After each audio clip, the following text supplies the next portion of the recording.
ცეცხლის სული, მამა აბსოლუტის გზავნილი 9 მაისი 2019 წელი. მოგესალმებით ჩემო ძვირფასო და საყვარელო შვილებო. დღეს ჩვენ გადავდივართ ჩემნულ სტიქიაზე, ცეცხლზე და მე მოგიყვებით ადამიანსა და მის ენერგეტიკულ ურთიერთქმედებაზე.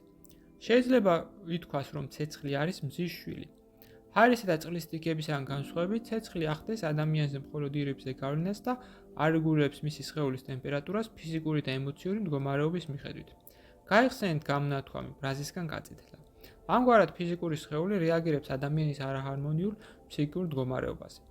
ავადმყოფობის დროს, რომელთა მიზეზით ყოველთვის არის სამყაროს კანონების დარღვევა, სიცხე გეხმარებათ, რომ გაუმკლავდეთ ვირუსებსა და მიკრობებს, რომლითაც ის პირდაპირ მნიშვნელობით წვავს. ხოლო ძლიერი ემოციური აუმრქვევების დროს ადამიანის ცხელდება, რის შედეგადაც უნდა დაიწვას მისი ნეგატიური ემოციები. ამგვარად სხეულის ფიზიკური გამოჯანმრთელება და ემოციური სტრესი ხდება ცეცხლის კრიზისის გავლით. რატომ ხდება ეს? იმიტომ რომ ადამიანი მყარად არის დაკავშირებული ცეცხლის სტიქიასთან, სითბოს გარეშე მას არ შეუძლია არსებობა.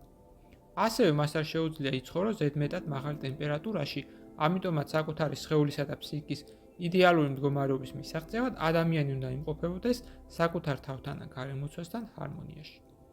ამგვარად ვლინდება თვითრეგულაცია ადამიანსა და ცეცხლის სტიქიის ენერგეტიკულ ურთიერთქმედებაში, რომელიცაც საწყისად უდევს სამყაროს კანონები. ცეცხლთან ურთიერთქმედების იგივე პრინციპი ვრცელდება მთელ კაცობრიობაზეც. ხანძრები ახლა საყოველთაოდ ჩნდება მთელს დედამიწაზე, რომელთა მიზანიცაა მიუთითოს ადამიანს მისი საქმიანობის შესახებ, რომელიც ცდება სამყაროს კანონებს.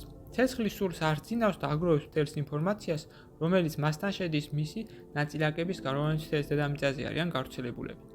ცეცხლი ყველაზე დაუნდობელი სტიქია, თუმცა მისი დამშვიდობა შეუძლია მაღალი ვიბრაციის მქონე სიყვარულის ენერგიას, რომელსაც შეუძლია იმდენად გაავრცოს ენერგეტიკული სივრცე, რომ ის განეიტრალებს ადამიანისკენ მომართულ ლავასაც კი. თუმცა ამის გაკეთება გამოძიებს მხოლოდ ძალიან სუფთანათელ სულებს, რომლებისთვისაც უცხოა შიში და ეჭვი საკუთარი ძალების მიმართ. იმისათვის რომ შევხვდეთ რეზონანსში ცეცხლის სტიქიასთან, თქვენ უნდა კონცენტრირდეთ საკუთარი სულის ცეცხლზე, თუმცა არა იმაზე, რასაც მასში აღუებს ეგო, რომელიც ქმნის დაბალ ვიბრაციებს, არამედ იმ ცეცხლზე, რომელიც აღუებს მის სიყვარულს, უპირობოსა და უსასრულს ყველა არსების მიმართ და ცეცხლის სტიქიის მიმართაც კი, რომელსაც მოაქვს გრევა და სიკვდილი. ეს მოხდება მხოლოდ მაშინ, როდესაც ადამიანს არ დარჩება მცირე ეჭვიც კი იმაში, რომ დედამიწაზე ყველაფერი ხდება ღვთაებრივი მიზანშეწონილობის მიხედვით, ყველაფერს აქვს თავისი მიზეზი და შედეგი და ამიტომაც ადამიანები იმკიან იმას, რაც დათესეს თავიანთი აზრებით, ემოციებითა და ქმედებებით. ეს ხდება იმ შემთხვევაშიც კი, როდესაც საუბარი მიდის არა ცალკე აღებულ ადამიანზე, არამედ კაცობრიობის კოლექტიურ ცნობიერებაზე.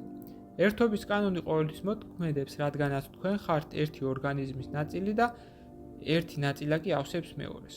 მამა აბსოლუტი, რომელსაც განუზომოდ უყვარხართ, საუბრობდა თქვენთან. გზავნილი მიიღო მართამ, თარგმნა წაიკითხა გოჩა. ვიდეოს ბოლოს მსურს შემოგთავაზოთ კურსი, რომელიც დაგეხმარებათ გაიაროთ ეზოთერიკის საფუძვლები და უკვე დღესვე დაიწყოთ თქვენი ცხოვრების უკეთესობისკენ შეცვლა. ასევე გთავაზობთ პირად კონსულტაციას, სადაც განვიხილავთ თქვენს პრობლემას, გეტყვით თქვენ სულიერ მისიას, თქვენ დადებით და უარყოფით მხარეებს და დაგეხმარებით თქვენი გასაჭირის მოგვარებაში. დამატებითი ინფორმაციისათვის დამინერგეთ ტელეფონის ნომერზე ან მომწერეთ სოციალურ გვერდებზე. ლინკები მოცემულია აღწერაში. გისურვებთ წარმატებას.